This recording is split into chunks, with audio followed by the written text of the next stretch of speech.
This is Cover Your Ears with Brian Geller. Unlocking the secrets of the music industry. The numbers all go to 11. You're about to get the inside scoop from the industry insiders. You go with the Van Halen tickets. You never know what you're going to hear on Cover Your Ears. Now raise your goblet of rock.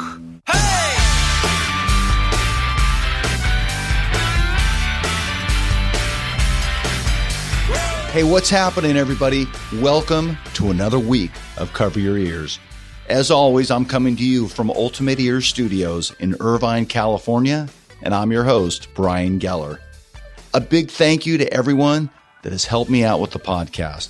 It's been more work than I envisioned, lots of fun, and I've sure learned a lot. But more importantly, a big thank you to all the listeners out there that have listened to the podcast. It truly means so much. Of course, a big thanks to Greg McVeigh and the team at Heil Sound.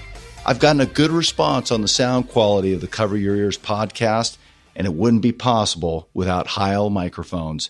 If you're looking to get into podcasting and want to sound great, look no further than the Heil PR40s.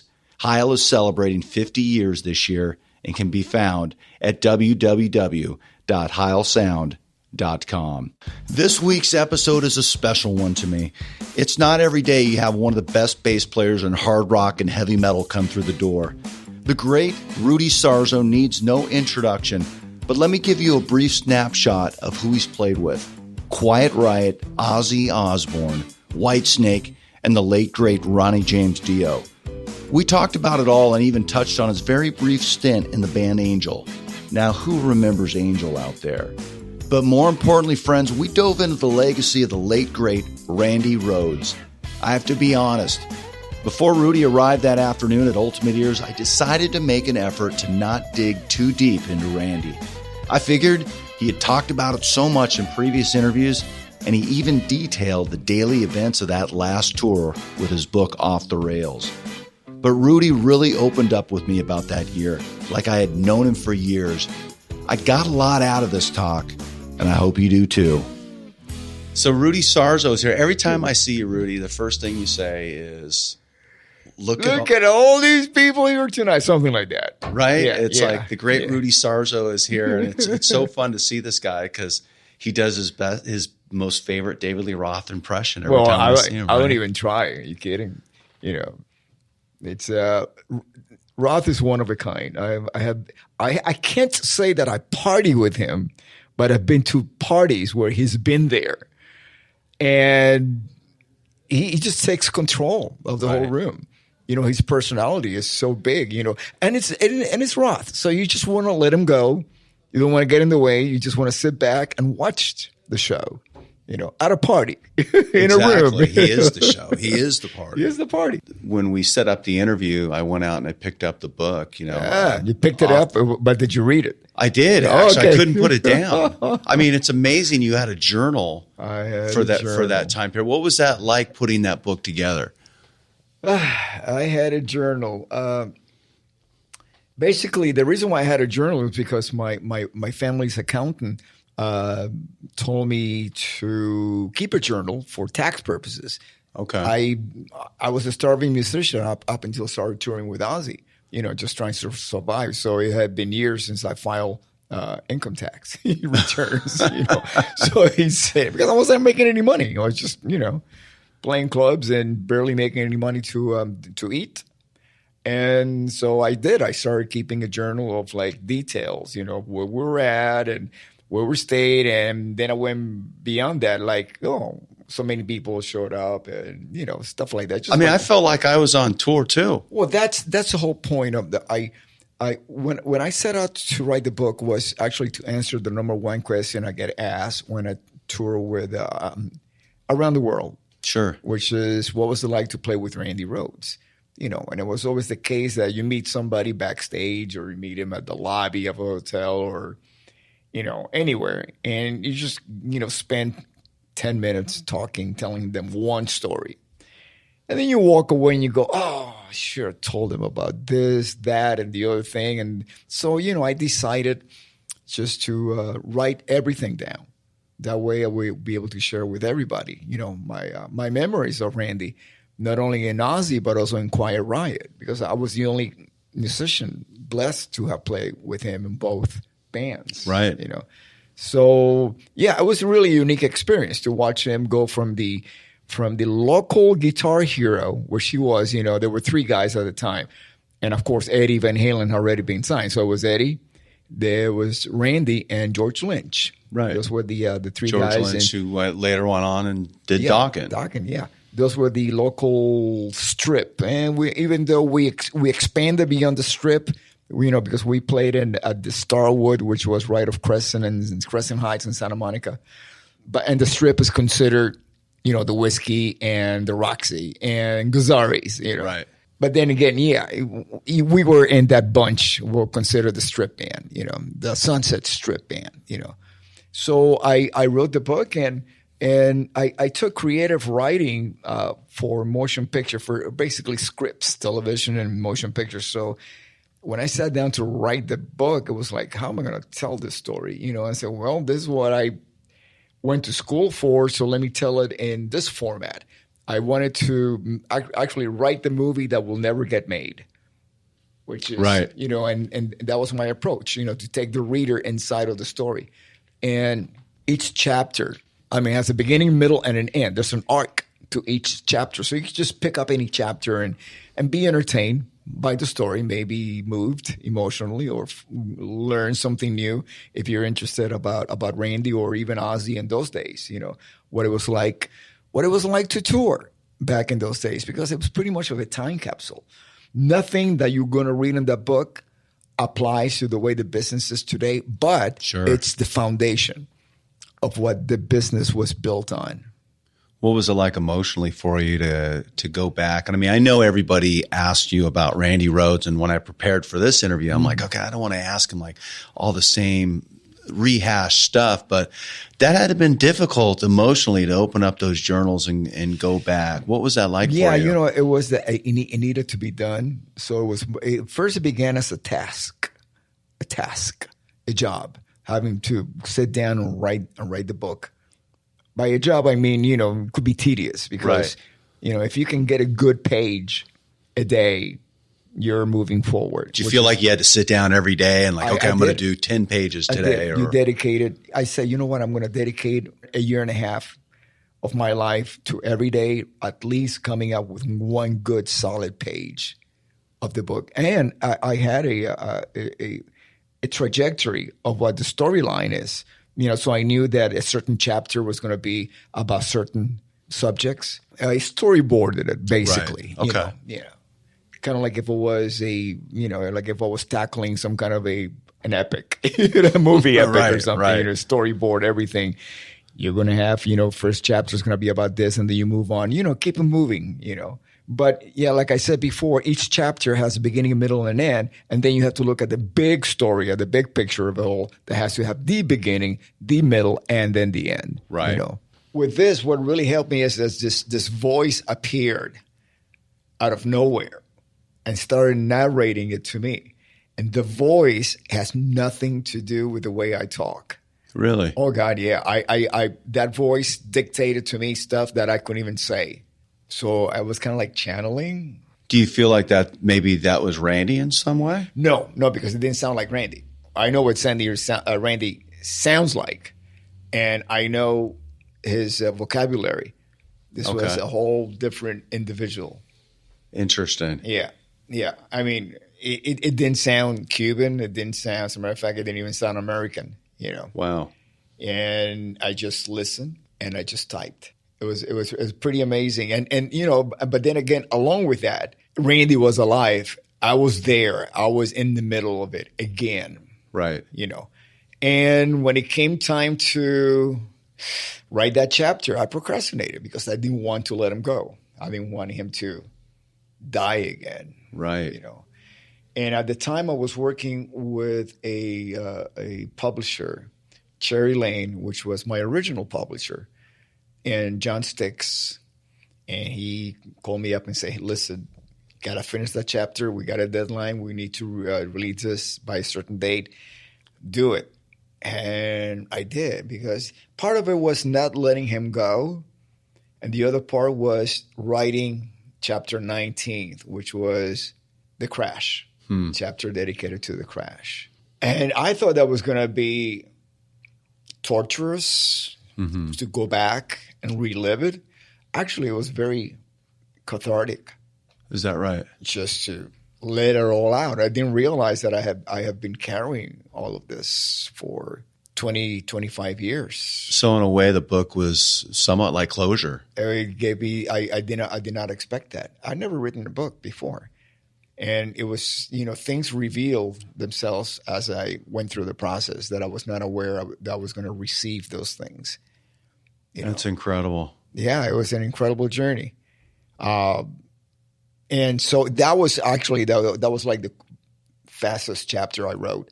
I think I must have written like 5 pages the first day, basically the account of what actually happened that morning. Really, the story ends right there of the crash, but I didn't want that to be the end because I wanted to share with everybody what it was like to survive a tragedy like that, what it was like to actually have to continue touring, going back on the road within 10 days of the crash, 10 days, approximately 10 days. And the pain and everything that we endure, emotionally, all the scars. I mean, we didn't have time to mourn, or just, sit back and think about what just happened, We just move forward. Right. Sharon made sure that Ozzy was not going to go back home and just call it off because she was afraid he was going to drink himself to death. Right. Which probably would have happened, because he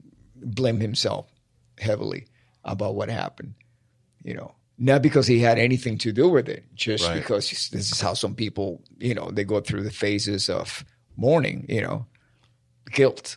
He was guilty. His guilt was that, as he said it, I can't believe I promised Mrs. Rhodes, Dolores, that I will take care of her son, and I'm bringing him back in a box, Wow. Yeah, so there was some heavy emotions going on. So the best thing that Sharon thought was just keep everybody moving. Yeah, like Ozzy, keep the tour going. And that has some tremendous challenges, especially in the day, finding somebody who actually played like that. Randy has such a unique, innovative style of playing guitar, especially his rhythm. What was that process like as far as looking at different guitar players that had to come in and fill in and to find somebody and be out on the road that quick again? We just needed somebody that we could trust to actually finish the tour and do it in the most with dignified manner. By dignity, I mean somebody who could actually capture the essence of what Randy performed on records and composed, So because we didn't want to shortchange the audience, we wanted it to be pretty much a tribute to Randy. Absolutely. Celebration of his music, How do you move on with somebody that is a musical brother, a bandmate, you celebrate his memory, his contributions, We tried a few people. It was really, there was so much lack of communication because there was so much chaos going on, emotional chaos, Sure. That all we knew is that we have to find somebody. The only person that I really recommended, that I trusted, that I was going to do the best job possible was my brother.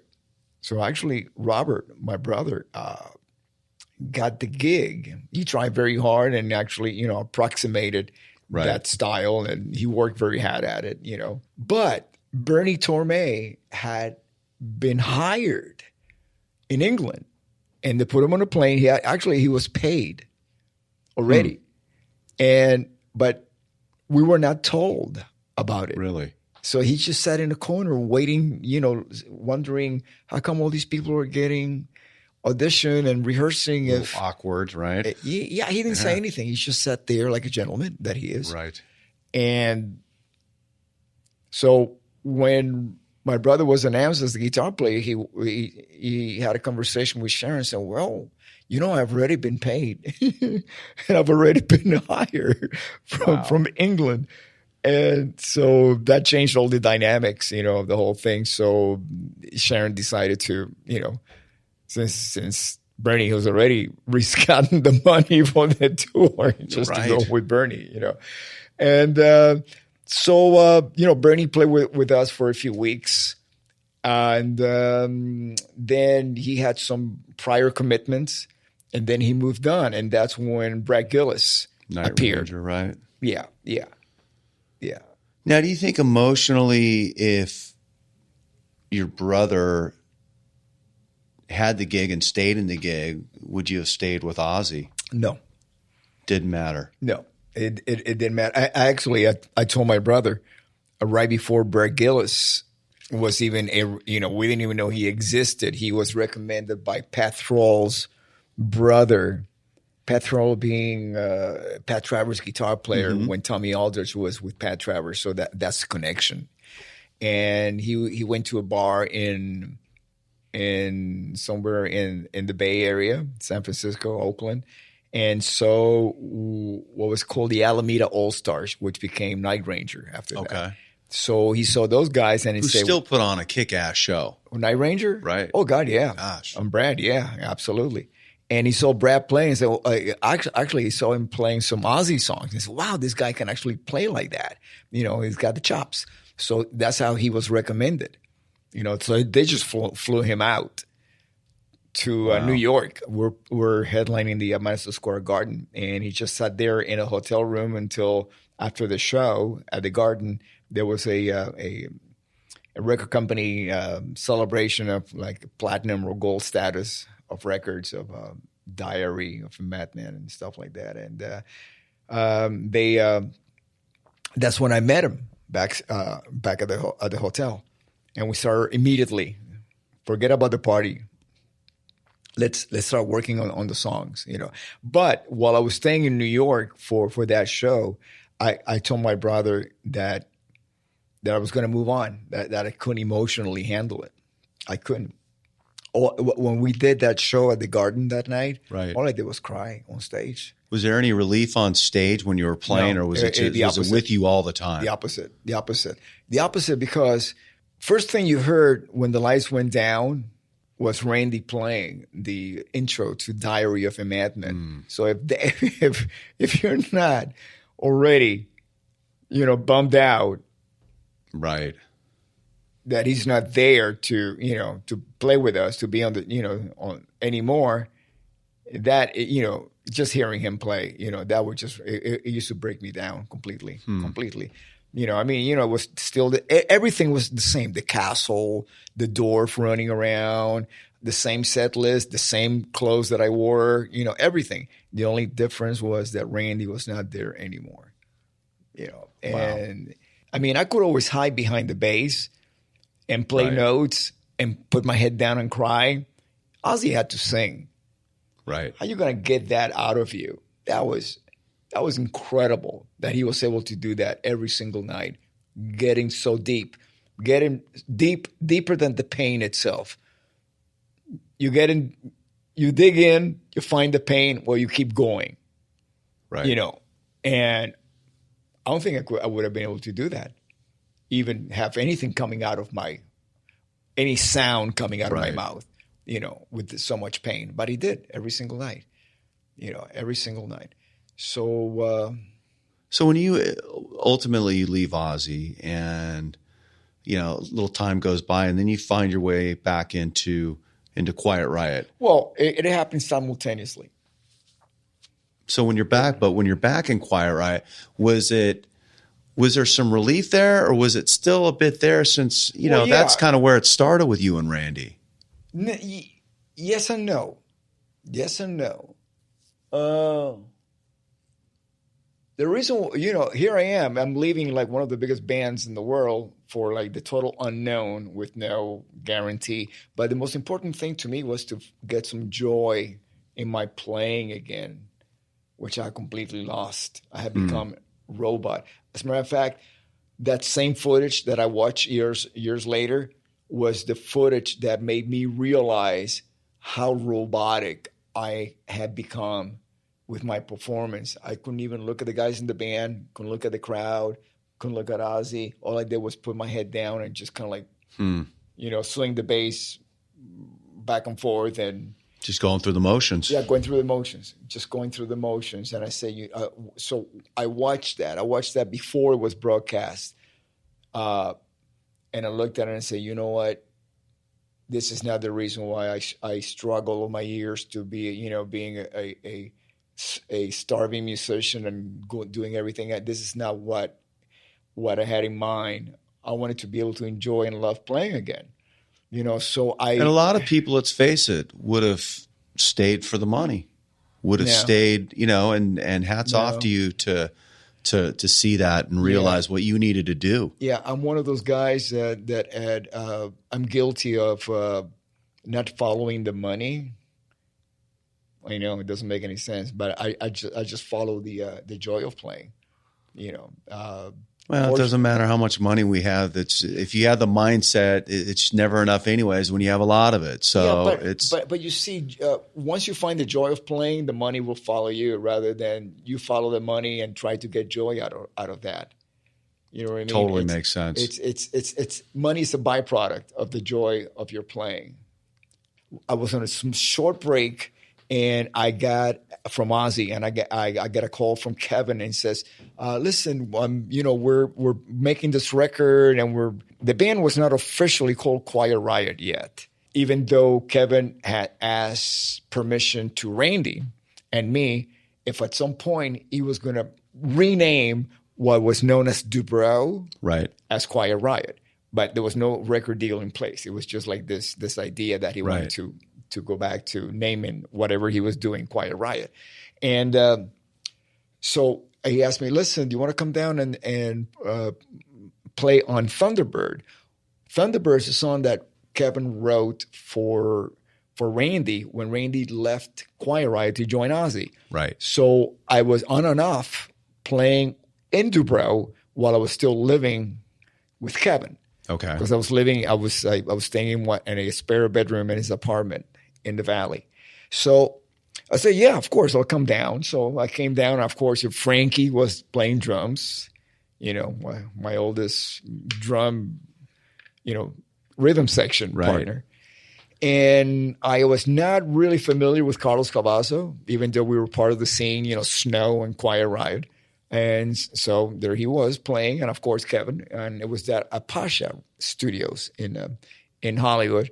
So we laid down Thunderbird. I think in a couple takes, maybe it was one take, and then there was plenty of time left for the session, and so they start asking me, "Hey, do you remember Slick Black Cadillac?" Which was the only song that was left over from the Randy days. Is that right? Wound up on Mental Health. Okay. Yeah. So I say, oh yeah, let me go over, a couple of times, refresh, my memory about that song. So we cut it. And then they kept asking me, do you remember Love's a Bitch? And a couple of other songs, or at least one more song. So by the time I left, I had done at least 4 tracks of Mental Health. Not as a member, but just a guy who happened to come by and record those songs. So it felt so good. It felt really, really, really good playing with my old friends again. It was kind of like emotional refuge to be back with them, and there was joy. There was a lot of joy in being in that room with them. So after that, within a few days or a week, I started thinking about it, and by the time that I actually recorded Speak of the Devil, Black Sabbath re-recordings with Ozzy, I already made my decision that I was going to join this band with unknown possibilities, but all I knew was that I was very happy playing with them. Right. That was an option, that was an option that came up. It was like a decision. You want to keep doing this, with Ozzy, and you're not really happy because, of all the tragic events that have occurred, or clean slate with these guys that nothing was going to happen. As a matter of fact, we couldn't even get a manager the music industry, we had Metal Health in the can, ready to be released, and nobody in town in Los Angeles wanted to manage the band because they thought we were dinosaurs. They thought we were totally insane. Now, meanwhile, I had already been touring with Ozzy, which was part of the British wave of metal from the early 80s. And along with Ozzy, we had on tour Motorhead, Def Leppard, UFO, all those bands, Starfighter, Magnum. So I was really aware that there's a scene, even though it hadn't reached LA yet. And, it's not like today you can go on YouTube and check out what's going on in, in Bulgaria, so, so it's more of a global scene. Back then in 1981, it was a very local scene. And you have to be, you have to be new wave or punk for the record companies to pay any attention to you, at that time. So how did it happen? Was it your name that helped out at all? Was it a little bit? No. I don't believe that any certain individual name of an individual can sell millions and millions of records or even push it to number one. If the record is crap, nobody's going to buy it. Nobody's going to play it on the radio, and MTV definitely will not play the video. There might have been some sort of a curiosity factor attached to it, sure, but not the selling point. The selling point was the fact that we toured with so many bands. We played the Oz Festival, one of them. Which is what I wanted to ask you. Tell me about the Oz Festival. Yeah. That was my first introduction. So let me give you the recap of all the bands that we tour with, and then we'll go into the Oz Festival. Okay. First, we toured with the Scorpions for about a couple of weeks, who were warming up for the Oz Festival because they were one of the headlining bands there. Who were phenomenal. Phenomenal. So I'm going to go back to the Scorpions. Right. And then, we did the Oz Festival, and then we followed that with ZZ Top. And then we went on to play with Loverboy. And we didn't get the second leg. We were not picked up as their opening band, even though our record was doing well, but they just didn't think that we were a good fit. Kind of makes sense. Yeah. So we then started headlining on our own. And we were doing like fantastic headlining, but we wanted the security. It was too early for us to headline. We wanted the security of being a solid opening band. So all these other bands like Iron Maiden and Black Sabbath, they offer us. And so we continue opening up for them, when we were headlining that 4-week period before we joined Iron Maiden, Queensryche was one of the opening bands with their Queen of the Reich EP. Great EP. Yeah, I know. And so going back to the Scorpions. So what happened was that, like I mentioned before, the Scorpions were warming up for the Oz Festival. And on our very last show with the Scorps, we were in Denver. And the promoter was Barry Fay. He's like the Bill Graham of the Denver area, And a couple of days before the Oz Festival, and there was an opening. There was like shifting of bands. They moved Joe Walsh to the more of the pop, Bowie headlining with Stevie Nicks type of day. And that left an opening slot. Yeah, a lot of those old T-shirts still had Walsh on Heavy Metal Day. Yeah, they moved them, and that opened up a spot. So it was going to be either us or Scandal. Really? I didn't know that. Patti Smythe, and so. Whose idea was it to have Scandal? Well, it was kind of like, grabbing stuff, who's around, who can, who's not, or who's touring, but that can actually come and do who this wants date. To be the warrior today. Yeah, exactly.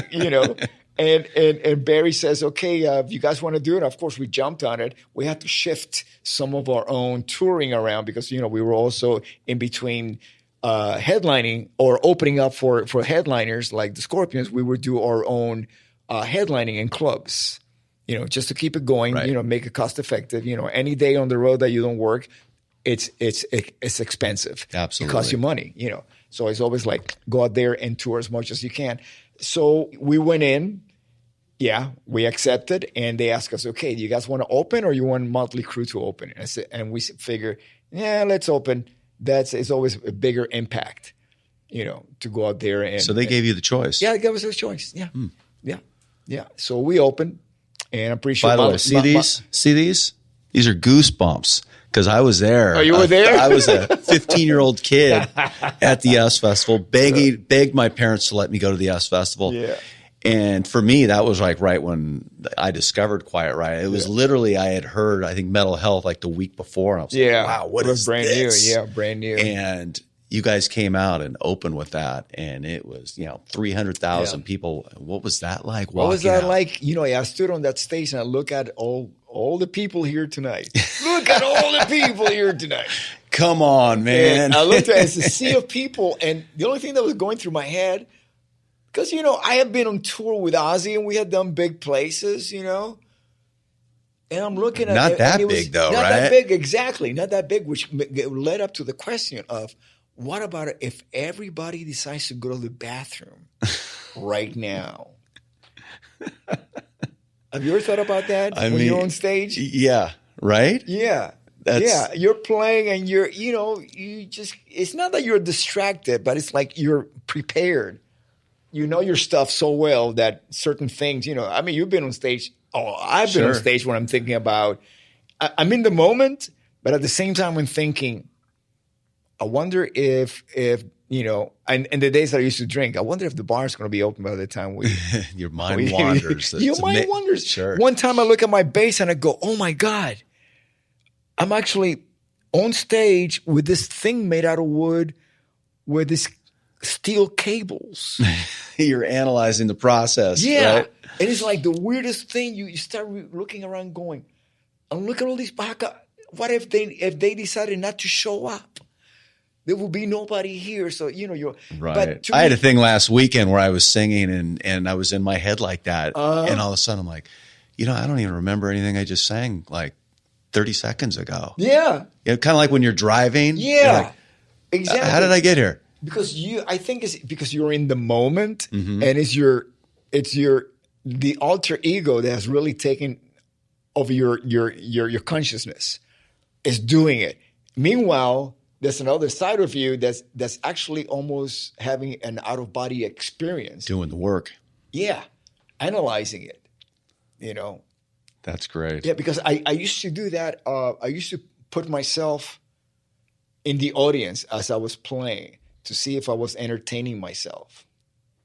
Because I actually grew up watching a few substandard performances that I promised myself that if I ever got to that level, I was never going to be anything like that. So it was kind of like keeping yourself in check. What led you just brought up Whitesnake earlier with David Coverdale. What led you to become a member of that band?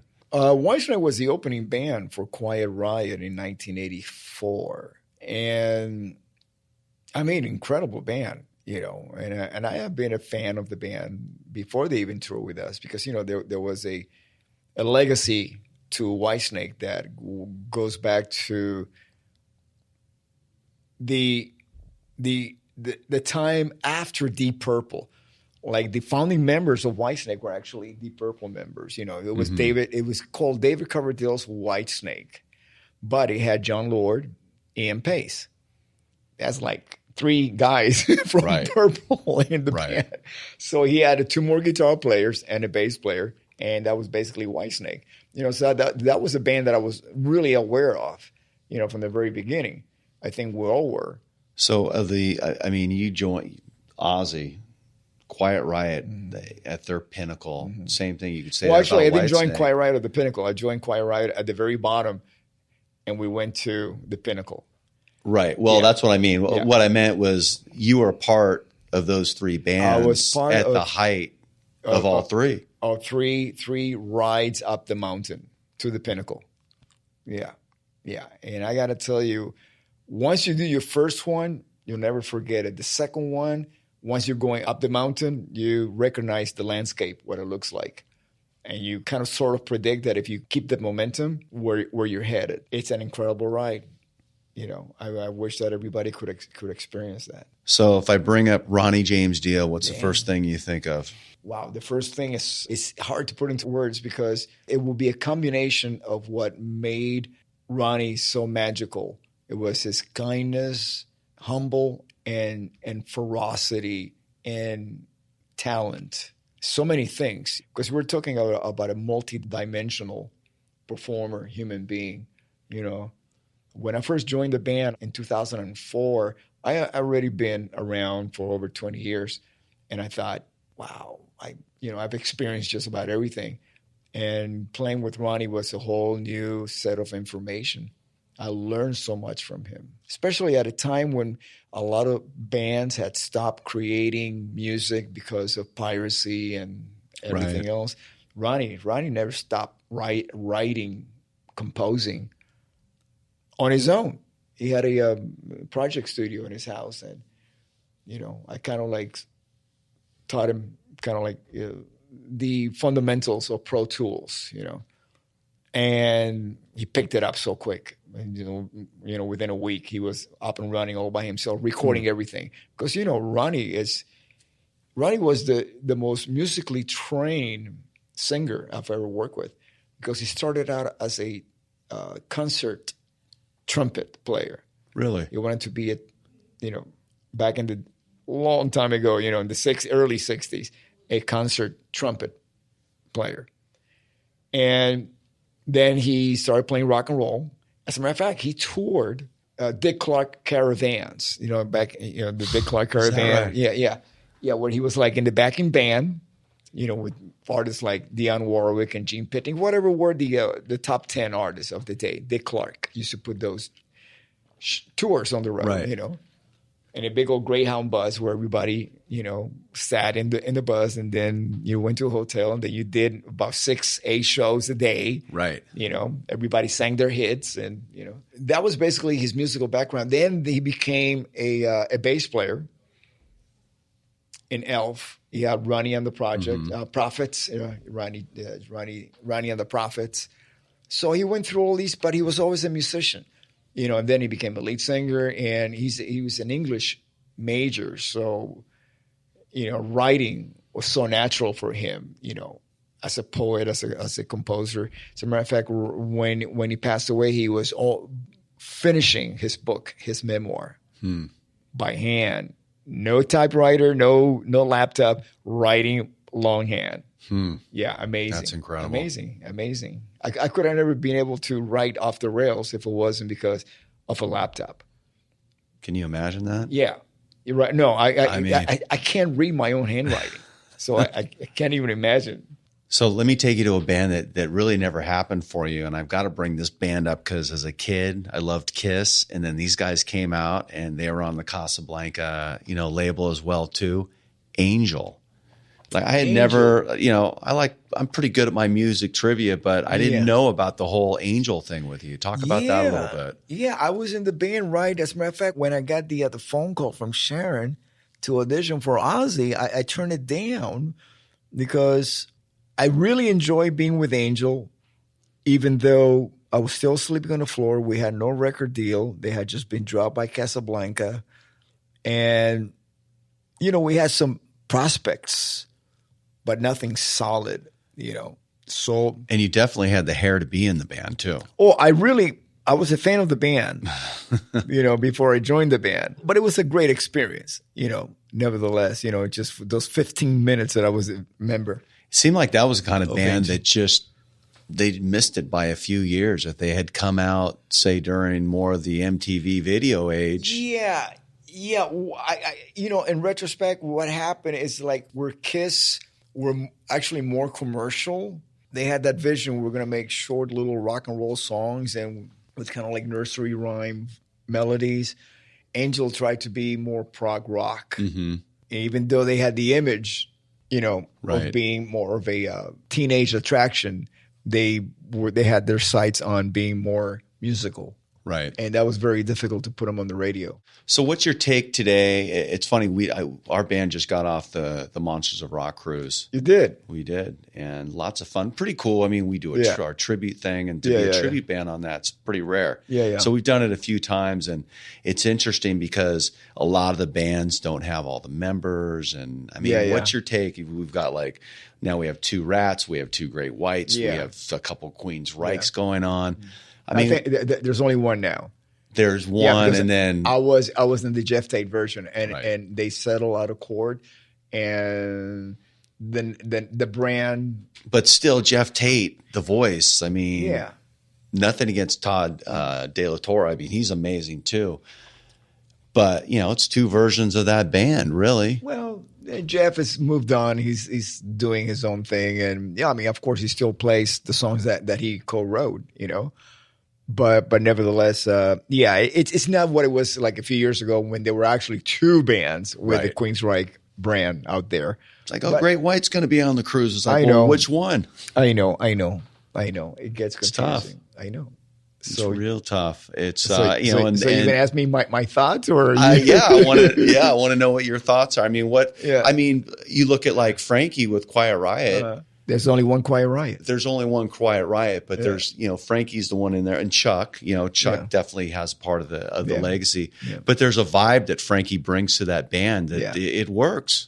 Well, it's interesting because now we're going to go back to the initial question that we when we first started this conversation. It's about how did I feel about going back to Quiet Riot, and that was my point. I didn't feel like I was going back to Quiet Riot because Frankie changed everything in the band. It was not the same Quiet Riot. It was only Quiet Riot by name, but not by sound. If you put the Randy Rhodes version of Quiet Riot and the Mental Health version of Quiet Riot side by side, we had nothing in common. Two different bands. Two different bands. So musically, the only thing that really tied us was one song. That was Slick Black Cadillac. That was it. Anything else was like, no, this is not what the band was.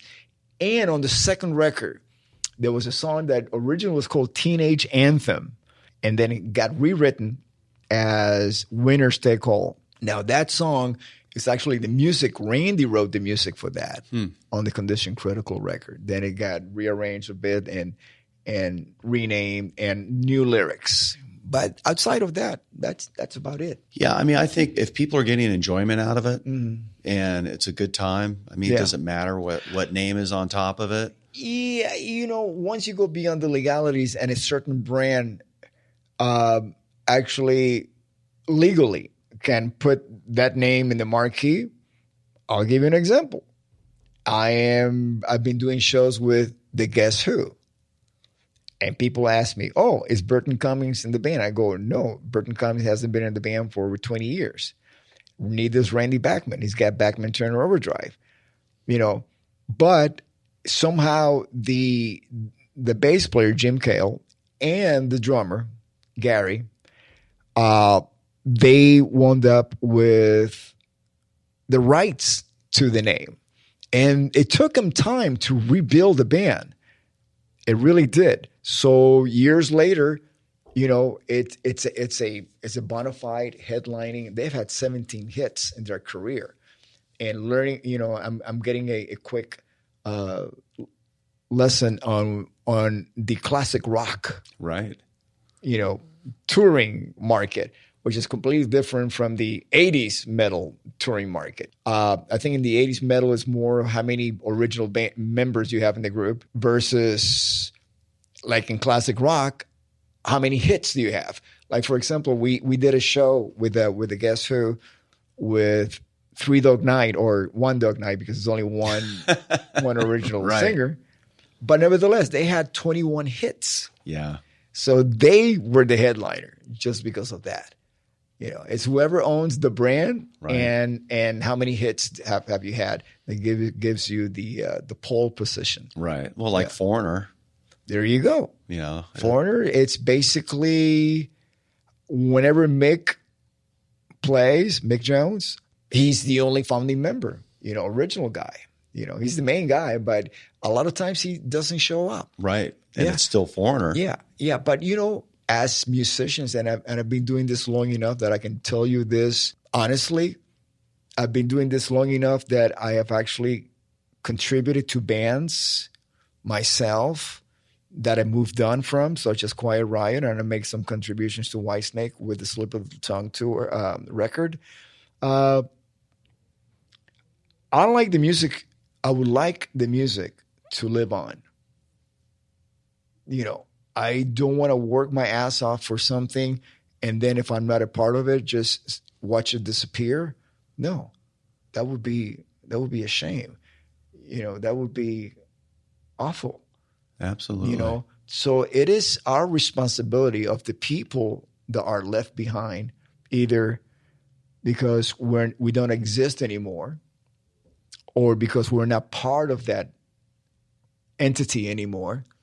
It is part for those who are part of that to actually, in the most dignified way, to carry on and do the best that you can with it, and just celebrate the music and celebrate the times and celebrate the emotions that music stirs in those who come to watch the show and listen to it, you know. Right. Yeah. Couldn't agree more. Well, it's like you, for example, when you go out there with the Atomic Punks and you even live it, you look the part, you know, and I know how much you guys try to capture the essence of what the Van Halen was back in the day, you know, and I know that it is your motivation and it's your responsibility to do so, to get the people the most accurate, right, you know, depiction of what it was like. And that's what people really appreciate. That's why they keep coming back. And that's why you guys, the promoters, keep hiring you. Absolutely. So as we wind down the interview, I got to ask you one last question here.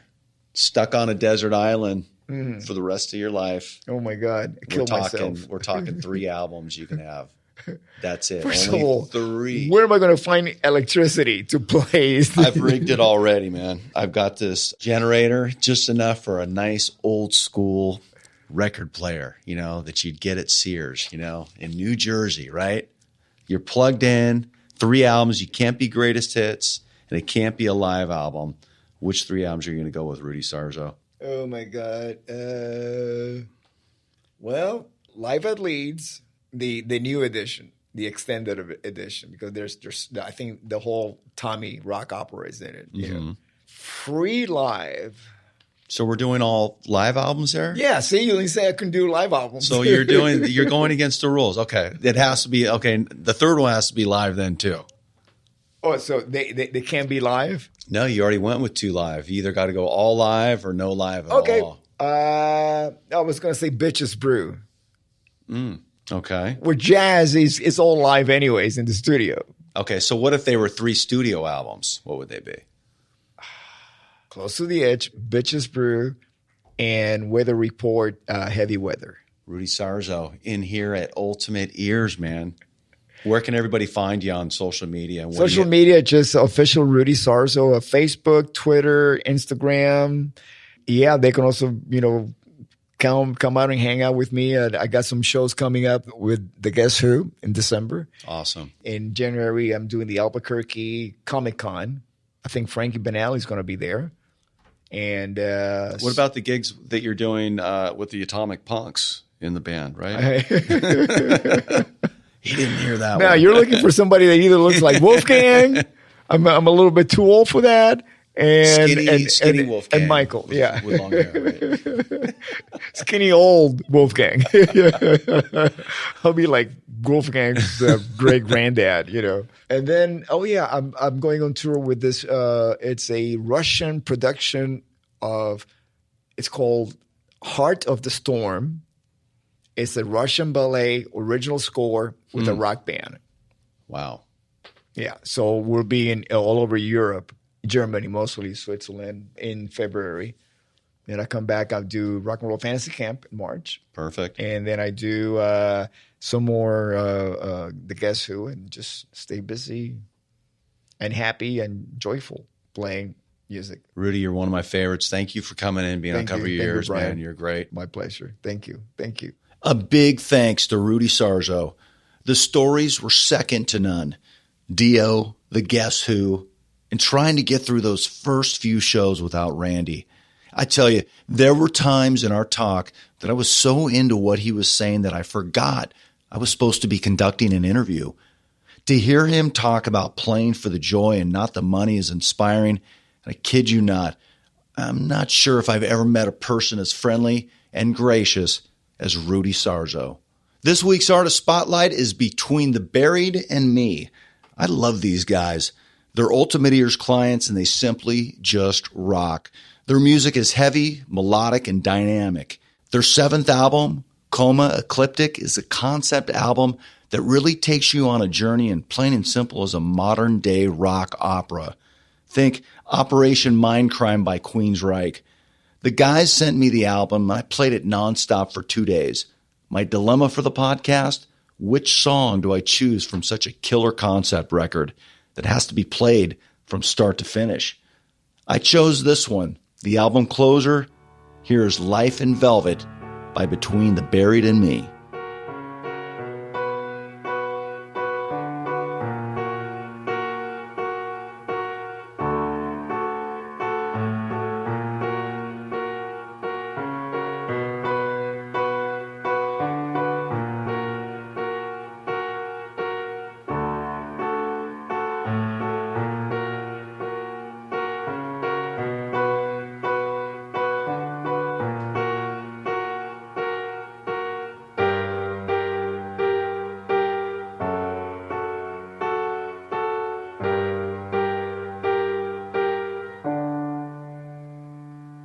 Fresh air grips me, rolling hills on fire. The smell of the living awakens all I am. Lift my limbs to focus. Beauty is inside. The hours I cherished are now false.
Cover Your Ears is brought to you by Ultimate Ears Pro, setting the standard for custom in-ear monitors for more than 20 years. Ultimate Ears Pro is dedicated to delivering the ultimate sound experience.